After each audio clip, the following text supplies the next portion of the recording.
Oi, mais um precisava falar pra vocês, daquele jeito que vocês já sabem, a produção é desse jeito mesmo, do jeito que tem que falar, na hora que tem que falar, fala.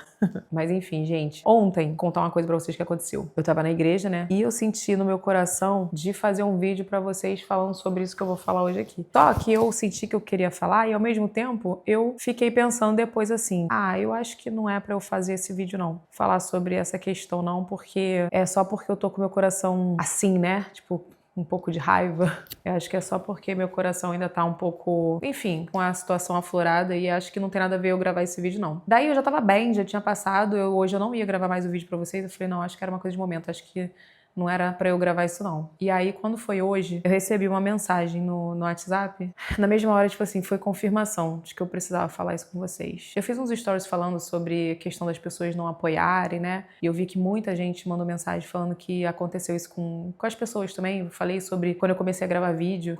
Antes até mesmo de eu gravar vídeo, quando eu fiz o meu blog, a pessoa que tava comigo na época, né, no meu relacionamento, falou assim, você tá perdendo tempo com isso, você não vai te levar a lugar nenhum. E quando eu comecei a gravar vídeo, as pessoas falavam, você não tem vergonha de gravar vídeo? Ai, que isso, tem que ter muita coragem de botar a cara pra gravar um vídeo. Eu falei sobre isso nos stories, falei assim, imagina se a gente... Ou se eu tivesse ouvido essas pessoas, né? Eu não estaria aqui hoje. Mas o que eu vou falar não tem nada a ver sobre isso, tá? É porque quando eu comecei a falar sobre isso nos stories, eu vi que muitas pessoas começaram a me mandar mensagem se identificando com a situação. Depois que eu recebi essa mensagem de manhã, eu tive a confirmação de que eu tinha que falar pra vocês isso. E eu até acho que eu já falei um pouco sobre isso em algum momento, mas eu não lembro se foi precisar falar, então cá estou pra falar novamente. Gente, às vezes a gente tem uma pessoa na nossa vida que a gente não tem como afastar ela da nossa vida completamente, tá? Já dei diversos exemplos sobre pessoas narcisistas, né? Pessoas que... Até já falei sobre o abuso que eu sofri lá na minha infância, que, tipo assim, a gente não precisa conviver com essas pessoas. A gente só precisa liberar perdão no nosso coração e estar em paz no nosso coração, porque essa prisão no nosso coração, que é o que nos faz mal, que é o que nos deixa uma pendência com Deus, né? Tipo assim, então se a gente tem alguma pendência com essas pessoas, é isso que não vai deixar a gente ter a nossa comunhão. Mas isso não significa que você precisa ter convívio com essas pessoas. Eu vou compartilhar com vocês uma coisinha sobre a minha vida. Acho que como... Não vou falar 100% das pessoas, mas eu posso dizer que eu estou inclusa nessa porcentagem de pessoas,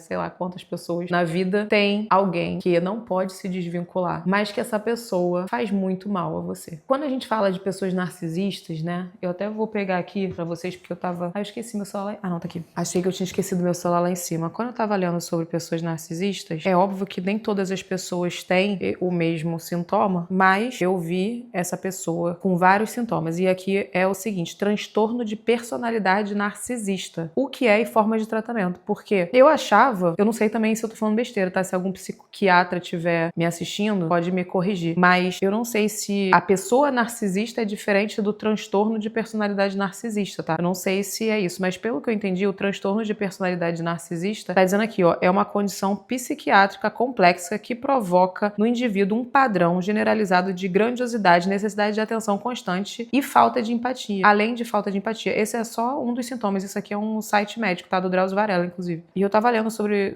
esse transtorno de pessoas narcisistas e eu identifiquei muitos dos sintomas nessa pessoa que eu convivo. E um desses sintomas é falta de empatia. Tipo assim, a pessoa não se importa com o sentimento do outro, ela não se importa se o que ela faz te deixa magoada, entendeu? Ela não tá nem aí. Ela não tem empatia. Ela não se importa com o seu sentimento, ela se importa só com o próprio sentimento. Grandiosidade, exageram as conquistas, buscam reconhecimento sem ao mesmo merecer e diminui o outro constantemente, tá? Fiquem atentos, porque aqui no site diz assim que nem todo narcisista apresenta os mesmos comportamentos. Aqui ele fala que nem todo narcisista, então eu acredito que a pessoa narcisista e transtorno de personalidade narcisista é a mesma coisa, né? Ele fala assim, ó, nem todo narcisista apresenta os mesmos comportamentos. De acordo com uma pesquisa, tem vários tipos de narcisismo, mas esses são alguns sintomas. Ó, se acham especiais, acreditam que são superiores, exigem privilégios, querem tratamento VIP em todos os lugares, né, que frequenta, são invejosos e acreditam que as pessoas sentem inveja deles. Não tem limites, tá? Não tem limites, não, tipo assim, não, são muitas vezes são sem noção. Sonham com a possibilidade ilimitada de poder, sucesso e conquistas. Querem aplausos de tudo, tipo, querem ser o centro das atrações, busca admiração constante e excessiva, querem sempre reconhecimento, por exemplo, exploram os outros, querem dedicação sem reciprocidade, mantêm relacionamento que aumentam a sua autoestima, então se mantém um relacionamento com pessoas que mantêm a sua autoestima,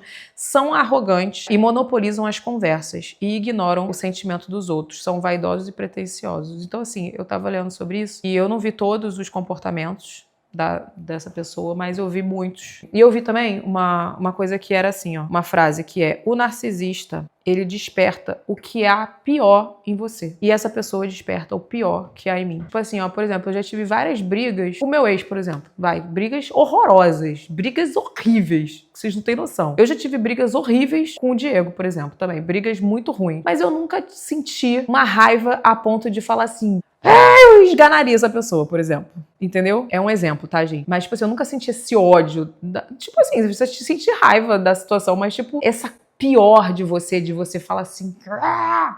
Não, mas essa pessoa me desperta isso. E aí eu comecei a analisar, porque nessa matéria toda que eu tava lendo, fala sobre a questão que a pessoa, ela desperta isso em você, né? Ela cria toda uma situação, ela tipo te tira do sério, tá? Ela te diminui às vezes, ou ela faz alguma coisa que ela acha que não fez nada de mal, mas ela te deixa mal. E tipo assim, enfim, é todo um conjunto de coisas. E às vezes ela desperta a tua ira, né? De você até achar que você pode estar ficando doida. Caraca, não, tô ficando doida, não é possível, sabe?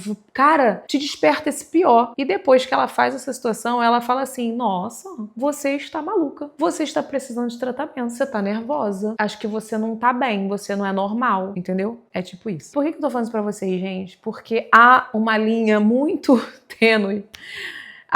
Há uma dificuldade muito grande, e agora eu tô falando especificamente da minha religião, tá? De você seguir os princípios bíblicos da sua comunhão com Deus, de você ser realmente uma pessoa cristã, né? E seguir os caminhos do Senhor quando você convive com o narcisista. Porque, tipo assim, o narcisista, ele desperta o pior em você, como eu falei pra você, e ele vai te tirar da graça, como a gente diz no cristianismo, né? Na igreja evangélica, a gente usa muito esse termo, a gente te tira da graça de uma forma que você peca, porque você fica com ódio, entendeu? E assim, esse final de semana foi um final de semana que eu fui à igreja no sábado, fui à igreja no domingo, e no sábado falou sobre que muitas vezes a gente vai ter que renunciar, já falei sobre isso aqui também, vai ter que renunciar à nossa própria vontade, nosso próprio eu, pra seguir os caminhos do Senhor. E esse dizer não pro nosso próprio eu, muitas vezes vai ser engolir a nossa ira, engolir a nossa vontade, orar por essa pessoa, que é o que eu decidi fazer. Eu não posso tirar essa pessoa do meu convívio, não tem como, mas é uma pessoa que me faz muito mal e que não acha que faz mal, que acha que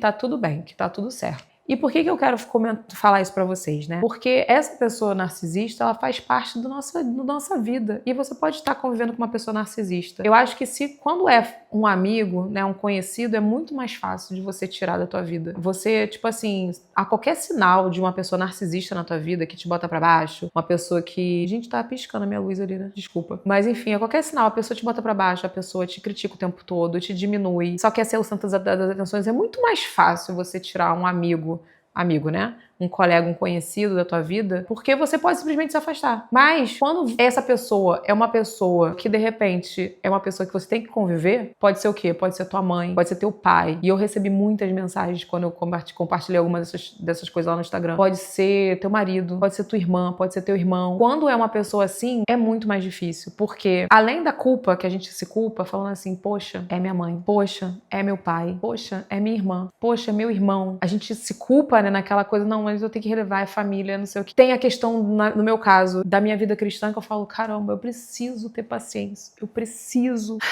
respirar, eu preciso orar por essa pessoa. Mas tem o outro lado, gente, que é o lado da razão também. Que, por exemplo, se a gente pegar o problema da pessoa narcisista pra gente, se a gente comprar a ideia da pessoa narcisista pra gente, quem vai ficar com a saúde mental ferrada vai ser a gente. Então, assim, a minha palavra que eu queria dar pra vocês, que é algo que eu tô vivendo e confirmou muito no culto de ontem, que eu queria compartilhar com vocês, a palavra do culto de ontem foi sobre o deserto, sobre aprendendo com o deserto. Eu acho que cada um tem o seu deserto. Eu já passei por desertos, muito desertos mesmo, de me sentir sem água, de me sentir sem comida, de me sentir cansada, porque quando a gente tá numa praia, vou dar um exemplo, a gente tá andando na areia, caminhando na areia, a gente não cansa? É tipo isso, tá no deserto é isso. Imagina um deserto, não tem água, calor, areia Eu já me senti muito assim num lugar assim. Hoje eu sinto que o meu deserto ainda tem uma sombrinha, entendeu? De vez em quando ainda tem uma aguinha. Então eu não posso reclamar, porque a palavra de ontem foi Salmo 136. E teve uma parte que Deus fala assim: Deus guiou o seu povo pelo deserto, o seu amor dura para sempre. Salmo 136, esse aqui é versículo 16. Então, tipo assim, independente do deserto que a gente esteja passando, em primeiro lugar, Deus está nos guiando. Então, se você está passando por um deserto, se você está passando por uma situação difícil, eu vou finalizar aqui no celular porque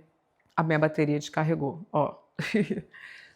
Mas o que eu queria falar pra vocês, gente, independente do deserto que você esteja passando, Deus não te abandona. E ontem, quando eu tive essa palavra, uma pessoa me mandou uma mensagem no Instagram, eu vi como Deus usa, tipo assim, a nossa vida, independente da circunstância, pra gente falar com outras pessoas. E eu pude falar a palavra de ontem pra essa pessoa que me mandou no direct, né? Eu converso muito no direct, gente.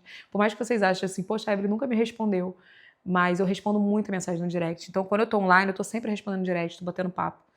E eu sempre que posso, eu tô ali dando uma palavra de conforto e tal. Eu senti que aquela palavra de ontem sobre o deserto foi um pouco o deserto que eu estou passando e que eu tinha que passar isso pra vocês que estão passando pro deserto de vocês também. O meu deserto hoje, tipo assim, é óbvio, eu tenho várias coisas no meu deserto, né? Como eu falei, tem alguns momentos de aguinha no meu deserto, de sombrinha, que é difícil ter no deserto. Eu vejo que a mão de Deus está sempre ali me guiando e me mostrando o caminho. E é isso que eu queria falar pra vocês, que independente do deserto que você esteja passando, Deus está te guiando. O narcisista, ele vai, infelizmente, mexer com a nossa paz, com a nossa graça. Ele vai nos magoar muitas vezes, mexer com o nosso psicológico. Ele vai manipular, vai fazer aquilo como se tivesse tudo bem. Eu tinha uma conhecida também muito próxima, que conhece inclusive essa pessoa que eu tô falando pra vocês, que ela tinha uma filha e ela ficava o tempo inteiro diminuindo a filha dela. O tempo todo ela falava que a filha estava fora do peso, que a filha não ia arrumar namorado, que a filha não sei o quê, e era uma forma dela, do narcisismo dela, que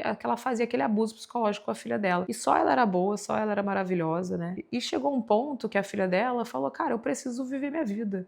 Eu preciso seguir, amo a minha mãe, vou cuidar dela, vou ajudar da maneira que for possível, mas eu preciso seguir minha vida. Ela foi morar sozinha e foi a melhor coisa que ela fez, porque ela não deixou de amar a mãe, ela não deixou de ajudar a mãe no que precisava, mas dentro de um limite, dentro de uma coisa que não mexia tanto com a saúde mental dela, né? E que também não fazia ela sair da graça e não fazia ela pecar. E o que eu queria falar pra vocês é sobre isso. Tipo, o que eu escolhi hoje fazer, orar por essa pessoa, amar e fazer o que eu posso fazer por essa pessoa, mas dentro de um limite em que não me afete, porque como eu falei pra vocês num vídeo de precisava falar, já alguns vídeos já falei pra vocês sobre o perdão, a gente não precisa conviver com o abusador, principalmente o abusador, uma pessoa que faz tão mal a você não precisa conviver, você precisa principalmente estabelecer limites pra essa pessoa não invadir a sua vida, pra essa pessoa não prejudicar a sua vida, pra essa pessoa não mexer com a sua saúde mental, pra essa pessoa não tirar da graça. Então eu não sei se eu fiquei confusa, mas eu queria muito dar essa palavra pra vocês e desculpa se eu tô sendo repetitiva com isso, mas eu queria muito compartilhar com vocês isso porque acho que muitas coisas que eu falo aqui, que eu compartilho com vocês refletem um pouquinho comigo, né? E me mostram que vocês passam também por isso. Mas é isso, gente. Espero que tá mexendo, né? Que eu tô aqui segurando com a mão. Era isso que eu precisava falar de hoje e é isso. Até o próximo vídeo.